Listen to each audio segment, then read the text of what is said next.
I haven't had communication with Banks for a long period of time, right? He couldn't even tell you, like, at any point when you speak to him what the problem is. I put him, like, where I put Marquise.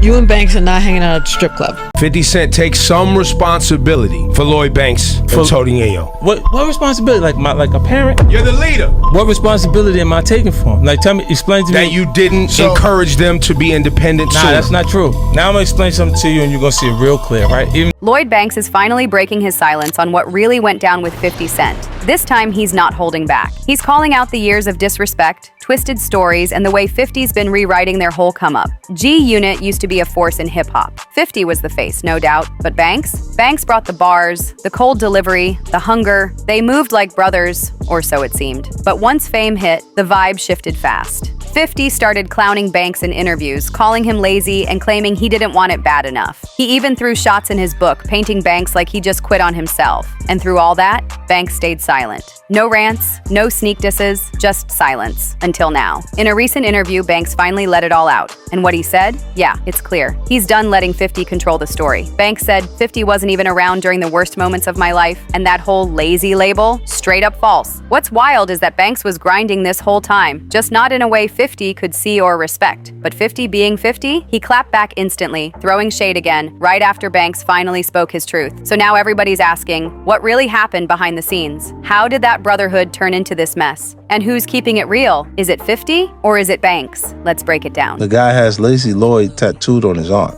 He literally wears his laziness on his sleeve. He's always projected an unhelpful mixture of being both introverted and cocky at the same time. The kind of person most comfortable being a big fish in a small pond. For years, Banks kept it quiet about their fallout, but when 50 took yet another jab, completely unprovoked, Banks had enough. It happened during a recent tour stop. 50 name-dropped Banks and Young Buck in a backstage clip on Instagram, and yeah, it sounded like he was mocking Lloyd's lack of success. Again. They think this is something. Wait till they see Lloyd Banks tour. Here's the biggest difference between Lloyd Banks and 50 Cent. Banks doesn't live online. No cryptic tweets, no slick shade in interviews, no random jabs just to get a reaction. But when he sat down for a rare interview recently and got asked about 50, he finally let it all out. This wasn't just some old beef being reheated. This was personal. Banks said straight up he wasn't being lazy, he was grieving. Around the same time 50 was calling him unmotivated, Banks had just lost his father. He was dealing with real pain, and instead of getting support from someone he called a brother, he got dragged in public. Not once, but over and over. Interviews, books, memes. 50 made a whole joke out of him. If that's so, Banks' temperament was definitely a little crazy. I'm not saying anything here that I haven't said to Banks directly. Another time I sat down with him, just when IG was starting to pop off, and tried to drop this gem on him. You gotta get on Instagram, I encouraged him. You can be a little awkward in person, so this is actually a better way for you to communicate with people. Nah, I don't want to do what he said. Why not? You can literally put punchlines under your pictures, make some new fans. Nah, that's corny, he told me. When Banks made that comment to me, I realized he had gone as far as he can go. In fact, my exact thought was, this is someone I can't invest another minute or dollar in. And yeah, 50 has said Banks is a solid lyricist, but he also claimed Banks didn't have the charisma or grind to ever be a star. He's a very good lyricist. Among what are known as the punchline rappers who will end their bars with a funny or tongue-in-cheek line, Banks like to call himself the PLK or Punchline King. I don't know if he's the king, but I'll give it to him that he's in the conversation. He is not, however, a great live performer, stylish dresser, or a domineering personality. So if he doesn't check those three boxes, how is he going to get bigger and become the star in real life he is in his head? Cold, right? But Banks wasn't done. He fired back saying 50 was never there for him. Not during his darkest days, not when it counted. And that hit way harder than any diss track ever could. Banks also pushed back on the idea that he fell off. Since 2021, he's dropped 3 full albums under the course of the Inevitable series. No radio bangers, no major label push, but bars, consistency, he never stopped. He just stopped playing that industry puppet game. That's really what this whole thing comes down to. Banks isn't the type of artist 50 wanted him to be. He's not flashy, not chasing chasing viral fame, and he's definitely not built for fake clout. He's a rapper's rapper, all craft, no gimmicks. But to 50, if you're not feeding the brand, you're holding it back. And Banks, he was done being a soldier. For some background, let's rewind. Banks, 50, and Tony Yayo all came up out of South Jamaica, Queens. This wasn't some industry plant situation. They were really in the trenches together, trying to escape the struggle through music. So when 50 exploded with Get Rich or Die Tryin', he brought his crew along. It was supposed to be loyalty for life, but clearly, things changed. G-Unit wasn't just a rap crew. It was a whole movement, a brand, a lifestyle. And when it came to bars, Lloyd Banks was the one who stood out. 50 had the hooks and star power, sure, but Banks had that ice-cold flow and razor-sharp wordplay. Fans respected him heavy for that. His mixtape run was the stuff of legends. Money in the Bank, the Cold Corner series. Straight heat. Then boom, 2004 hit and Banks dropped The Hunger for More. That album went platinum in less than a month. On Fire, Karma, I'm So Fly, all certified classics. It really looked like G-Unit was rising as one. 50 was ruling the charts. Banks was locking in his spot as a serious MC. Yayo had his lane. Then came Young Buck and Game. Suddenly they were everywhere. Music, G-Unit clothing, Reebok deals, video games, the movement felt unstoppable. And let's be clear, Banks wasn't just riding 50's wave, he was helping build it. His voice, his tone, his energy helped define that early G-Unit sound. Even 50 used to admit Banks was one of the best pure rappers in the whole crew. But fame changes everything. As time went on, things started breaking apart. Buck got kicked out, Game went full rogue, G-Unit started fizzling, slowly. And Banks, he started falling back. Now Banks was never the loud one, but suddenly he was barely around at all. The split wasn't loud, wasn't messy, but it was obvious. The brotherhood started cracking, that tight-knit crew vibe gone. G-Unit began feeling more like solo artists just sharing a logo, and 50 later admitted, too much happened for there to ever be a real reunion. Banks started disappearing from the spotlight. No more press runs, no more appearances at 50's events. To fans, it looked like he gave up, but behind the scenes, it was way more complicated than that. Meanwhile, 50 kept doing interviews, sliding in little jabs at Banks, still pushing that lazy narrative, saying he tried everything to help him win, but Banks just wasn't hungry enough, didn't want to evolve, didn't understand the business side of the game. I haven't had communication with Banks for a long period of time, right? He couldn't even tell you, like, at any point when you speak to him, what the problem is. I put him, like, where I put Marquise. You and Banks are not hanging out at the strip club. No, he goes though. But you don't go. No, I don't see him there. We went to Atlantic City. We was in it was a showcase. They expect a show to happen tonight. Yeah, we will see you at the show tonight. And I go, they expecting a show. Like, I was like, yo, call all of them, tell them to come here. When I asked Banks, like, when you go to perform your shows, you don't do this song? This is the hardest record on your. And he's like why? Cause you want it? I looked at it and I was like trying to understand where he was coming from. He had been on my last record. He's like, I ain't been on your record, this is not. And I was like, so what? You don't have to be on none of my records. Like, me being on your records is the thing. I put you on a record with Eminem on my first album, fool. Don't nobody even know you. We were anticipating success, not as much success as we actually had.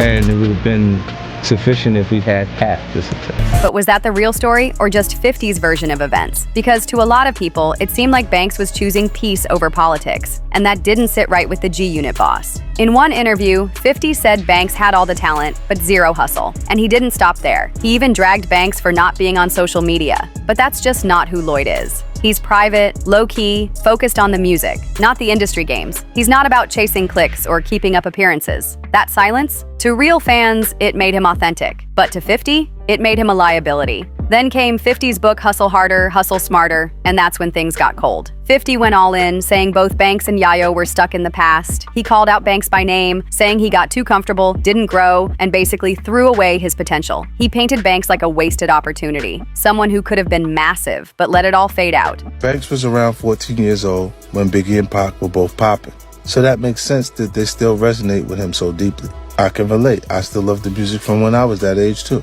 The difference is I haven't patterned my career after KRS-One and Coogee Rap. What would be the point of that? They were both incredible in their moment. But I've always been concerned about creating my own moment rather than copying theirs.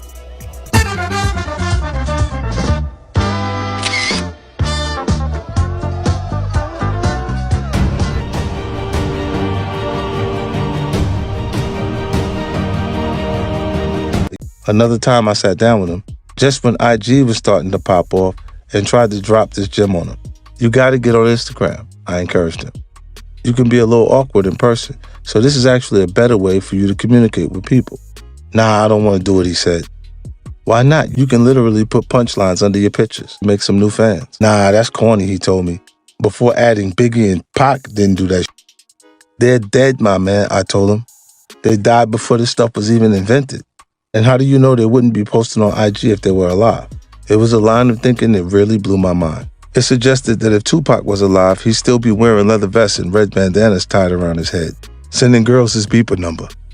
Or that Biggie would still be wearing Gucci sweaters and playing Mortal Kombat 2 every night.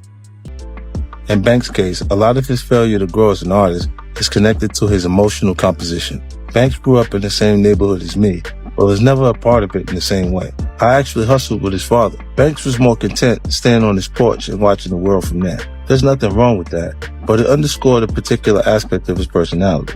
Banks wanted things to come to him, as opposed to going out and getting them for himself. That's not me trying to assassinate his character. The guy has Lazy Lloyd tattooed on his arm. He literally wears his laziness on his sleeve. He's always projected an unhelpful mixture of being both introverted and cocky at the same time. The kind of person most comfortable being a big fish in a small pond.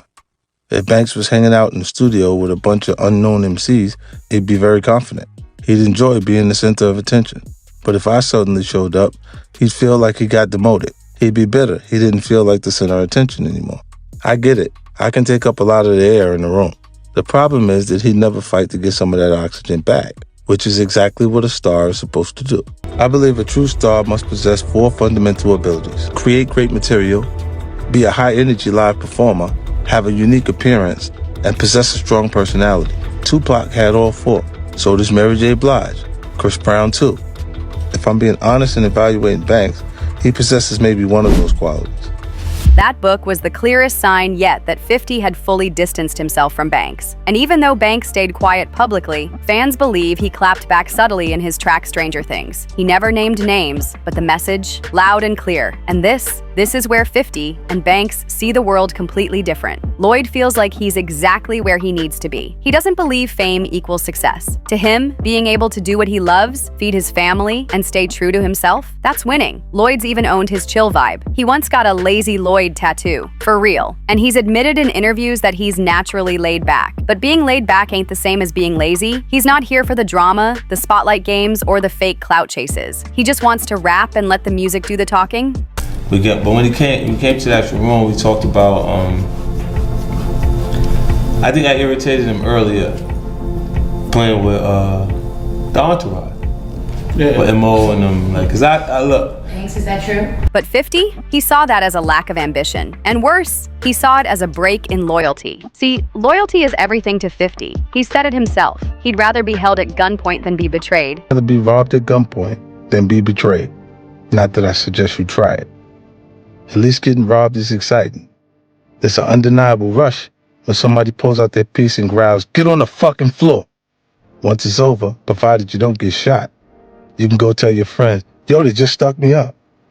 Your pockets might be lighter, but you'll be much stronger overall, having survived the experience. Getting betrayed is different. You don't get a great war story out of it. I've never heard anyone get hyped telling their friends, "Yo, you won't believe this, but I just got backstabbed by my mans." There are no stripes earned for that shit. When you open yourself up to someone, either financially or emotionally, and they go left on you, it's a different kind of pain. Even more dramatic than a stick-up kid physically taking something from you. Like Malcolm X said, to me, the thing that is worse than death is betrayal. You see, I can conceive death, but I could not conceive betrayal. That's how deep it runs for him. In his mind, if he's going all out for you, putting his name, his platform, even his life on the line, you better ride for him just as hard. So when people he built would step away or move differently, to 50, that's worse than death. Because I find betrayal so painful, I put incredible thought and consideration into the people who surround me. As I detailed in this chapter, when I was first coming up, I made a mistake of confusing loyalty and location. It's a miscalculation a lot of people make. One, to believe that just because someone is from the same streets as you, that they're going to have your back forever. I learned the hard way that that's not the case. I think everyone's a little afraid of being too trustful, but I'm definitely worse than most. In my life, I feel like I've been betrayed by people I deserve better from. People I've given money to, opportunities to, love to, even life to. Because of that, for a long time, the only thing I had faith in was money. I only trusted the paper that says, "In God we trust." This is one of the reasons the theme of betrayal is so prominent in my show Power. It's an issue that's always on my mind, so much so that I even called the last season the final betrayal. It's not just Lloyd Banks. When it comes to 50 Cent, betrayal is a deal breaker, no matter who you are. This is the same man who cut off his own son, Marquise, because he felt like the loyalty just wasn't there. You know, actually, your son wants to sit down with you. No, he doesn't. See, Charlamagne, you would call me. You don't call TMZ to say you want to sit down. Think about it, man. You know, you want some attention. And it's okay, you can have as much of that as you want. You know, it's just like he's been trained to believe what you see him say in that interview, that what he was saying, he's been trained to believe that for a long time, bro. Like, you don't just wake up and say, oh, well, I don't believe what I've been believing forever. But never be open to it? No, I don't think the relationship works. Look, for a long time, Charlamagne, I went running behind him. I went places that he went, and he left the place.